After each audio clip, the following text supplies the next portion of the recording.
अलकनंदा आणि कोणी म्हणते ही सरस्वती आहे, कोणी म्हणते दुसरं नाव. मला पण नीट माहिती कळत नाही आहे.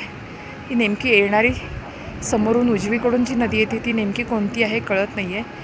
पण ह्या दोन्हीचा संगम समोर होतो आहे.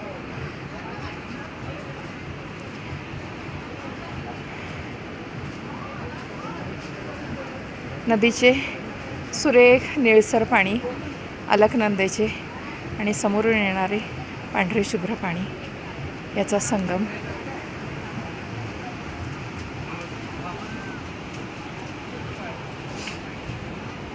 मी फारशी स्वर्गारोहणाचा जो रस्ता आहे तिथपर्यंत गेले नाही, कारण मी बऱ्यापैकी थकलेली आहे.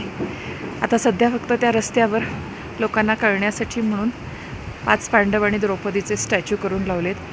तो खूप उंचावर चढ होता आणि माझी आता ताकद खूप कमी झालेली आहे, म्हणून मी फक्त व्हिडिओ आणि फोटो लांबून काढलेले आहेत.